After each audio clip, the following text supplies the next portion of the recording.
গাছে আম হয়েছে, এই সময় তো আমের সিজন, তাই আমি দুটো আম নিয়েছি। সামান্য পরিমাণে একটু কাসুন্দি করব।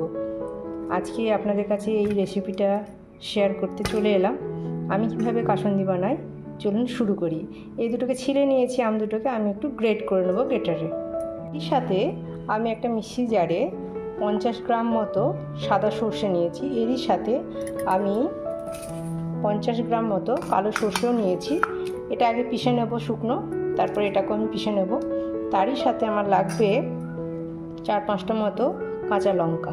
এটাও আমি আগে এগুলো পিষে নিই, শুকনো পিষে নেব, তারপরে লঙ্কাটাও পিষে নেব। চলুন পিষে নিই। আমি এটা ভালো করে গ্রেট করে নিই আগে।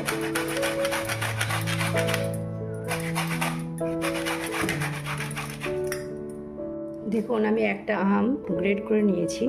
আমি দুটো করিনি, একটা করে দেখি কেমন এর সাথে মিক্স হয়ে যদি লাগে। আর আমি দেখুন এটাকে পেস্ট করে নিয়েছি, এর সাথে লঙ্কাটাকেও আমি পেস্ট করে নিয়েছি। আমি এর সাথে এবার আস্তে আস্তে এটাকে মাখাতে থাকবো। আচ্ছা, এরই সাথে আমি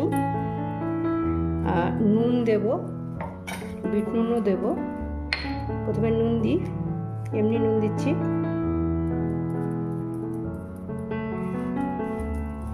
একটু বিট নুন দেব, বিট নুনটা আমি একটু দিয়ে দিলাম।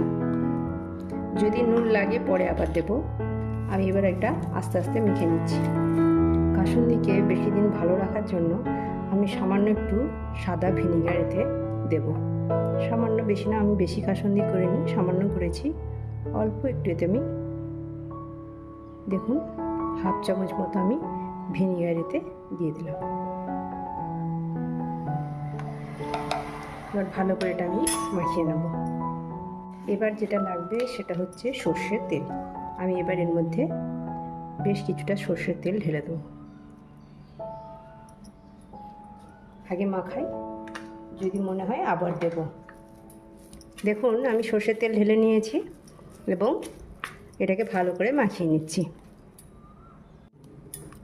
দেখুন আমার এটা মাখানো কমপ্লিট হয়ে গেছে। আমি এবার এটাকে আমার চীনামাটির একটা পাত্রে এটাকে রেখে দেবো।